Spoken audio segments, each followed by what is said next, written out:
Hola, profe. Nosotros vamos a presentar el caso de Wells Fargo. Los integrantes del grupo son Juan Pablo Torres, Alejandro Góngora, Juan David Camacho y yo, Daniel Rentería. Wells Fargo es reconocido como uno de los bancos por capitalización bursátil más fuertes de los Estados Unidos. Sin embargo, últimamente se han presentado quejas por parte de los usuarios del banco, donde manifiestan que se les ha abierto cuentas bancarias y de tarjeta de crédito sin autorización de ellos por parte de la entidad bancaria, por lo que los reguladores bancarios han decidido iniciar una investigación de contabilidad forense para determinar si las quejas sí son ciertas y en el caso de ser ciertas, determinar la causa y tomar las medidas correspondientes en contra de la entidad financiera.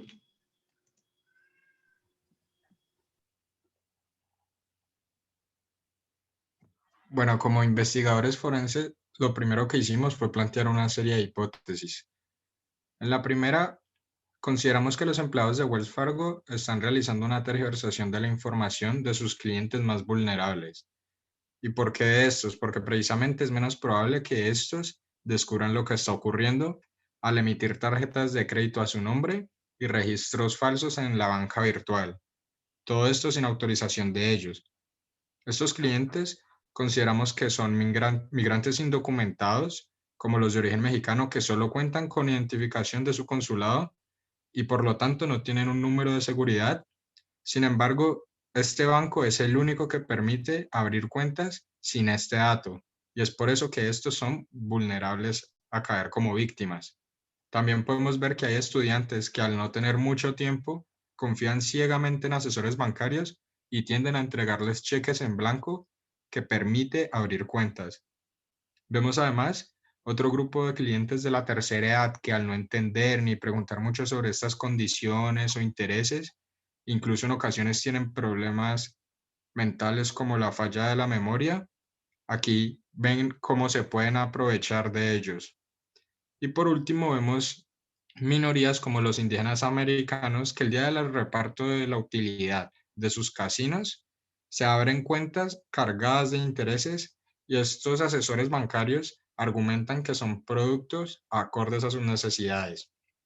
Para que todos estos clientes no se den cuenta, consideramos que lo que hacen es que se escogen este grupo porque es muy poco probable que revisen todos estos datos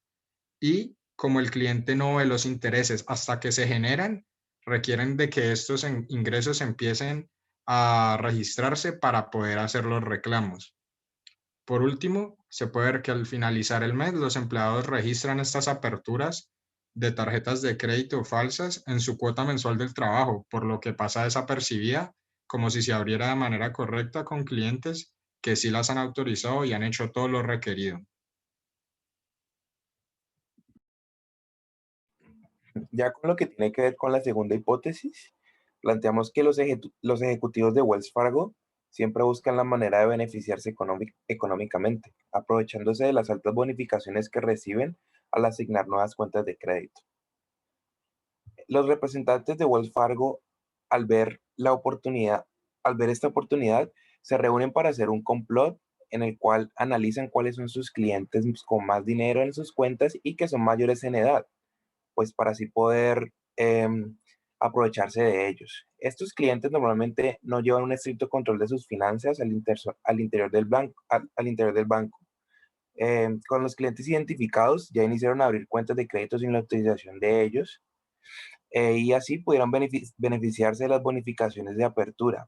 por lo que los vendedores llenaron sus bolsillos e iniciaron a cautivar a otros vendedores que se habían negado a hacer esto inicialmente, por lo cual terminaron creando una red de fraude al interior de la organización, lo cual pues no es beneficioso para Wells Fargo. Siguiendo ya entonces con la tercera hipótesis, planteamos que estos empleados de Wells Fargo pues tomaban cierta ventaja como de los clientes premium que tenían, ya que tenían pues un portafolio amplio dentro del mismo y pues de esta forma les podían sacar tarjetas de crédito a su nombre y pues debido a que tenían todos los registros y datos de esos clientes pues podrían hacerlo de manera fácil y sin que se dieran cuenta. Y debido pues al gasto mensual que pagaban pues estos usuarios por usar los beneficios de las tarjetas Premium o VIP, pues que contaban con altos cupos, una tarjeta de crédito más pues con una cuota de manejo inferior a las otras no iba a ser un motivo pues de gran preocupación. Y además de eso pues lo podían justificar por ese incremento insignificante al manipular los datos. Entonces de esa manera esos empleados como que aprovechaban esta situación y usaban esas tarjetas de crédito que crearon para su uso personal, haciendo pues compras en línea de forma indebida y pues tanto los empleados nuevos como los de mayor antigüedad estaban al tanto de la situación y pues eso fomentó que se creara un cartel de manipulación de este tipo de clientes. Entonces, siguiendo ya con nuestra investigación y para poder establecer quién es el autor de este tipo de crimen, pues nosotros tomamos en cuenta que al sospechar pues sobre esa creación de esas cuentas bancarias ficticias y pues la emisión de las tarjetas de crédito sin la autorización, se pedirán pues primero que nada las grabaciones de las llamadas de esos asesores bancarios a los clientes que se consideran esas víctimas potenciales. Por víctimas potenciales pues nos referimos a esos que han tenido pues un registro últimamente pues, de una apertura de una cuenta o alguna emisión de tarjeta, o los clientes pues que se han quejado pues, de haber tenido esto sin haber solicitado ese servicio. Y esto se hace con el fin de verificar si el cliente pues en efecto solicitó esos servicios y pues establecer el empleado bancario con el que se está hablando. Además de esto, se pedirá el registro interno del banco en donde el empleado pues deja la constancia de esas emisiones o aperturas que ha logrado a esos clientes y se buscará entonces ver quiénes lo han logrado y pues esto con el fin de volver a analizar pues si existe un patrón con esos clientes que son esas víctimas potenciales. Y lo primero que se hace será entonces pedir el registro formal de las reclamaciones del banco. Y eso se hace para buscar entonces qué tipo de clientes se quejaban de esos intereses sobre esas cuentas de créditos pues que no habían autorizado.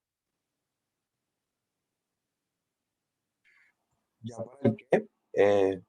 se realizarán entrevistas a los clientes que clasifican como víctimas potenciales, los cuales han sido arrojados por los registros de reclamaciones.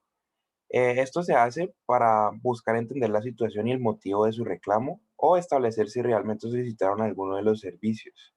Se pedirán también grabaciones telefónicas o documentos por escrito que den constancia de las condiciones y los términos que tenían pues las tarjetas y las cuentas para verificar las firmas de las respectivas posibles víctimas. Para poder establecer el modus operandi, vamos a pedir los correos corporativos de los empleados. Esto porque tenemos en cuenta que este correo está bajo el control del banco y no en sí del empleado, y así entonces podremos verificar esas transacciones, aperturas de cuentas, emisiones de tarjetas u otros servicios que se han autorizado, y así podemos ver y relacionar de estos servicios cuál ha tenido algún tipo de reclamo. Entonces también pediremos la copia de los documentos de los computadores de algunos de estos empleados que pueden autorizar dichos servicios, y ahí buscaremos contratos o alguna constancia con el nombre de esas víctimas potenciales o precisamente clientes que estén haciendo reclamos. Para poder dimensionar cuánto puede ser la pérdida aquí, le vamos a pedir al banco el documento escrito que dé una constancia de los intereses que generan cada uno de estos servicios, es decir, las tarjetas de crédito, y también cómo estos recaen sobre sus clientes financieramente. Precisamente vamos a pedir por escrito también la política que este banco tiene establecida para los intereses, y vamos a buscar cómo estos afectan a los clientes cada vez que demandan uno de estos servicios.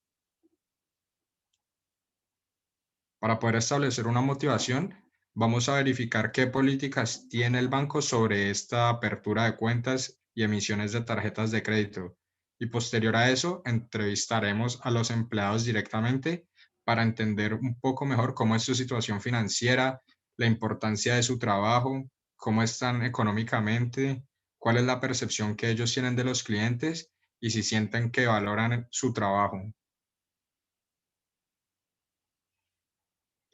Finalmente, revisaremos aquí unas constancias de nuevo sobre estas reclamaciones para buscar qué banco es más común de recibir reclamaciones sobre el mismo tipo de problema. En este caso, en qué tipo de banco y en dónde se está recibiendo constantemente la reclamación de las aperturas de cuentas, de las emisiones de tarjetas sin autorización, donde las personas están llamando a decir que hay intereses que no saben de dónde salen, entre otros servicios similares.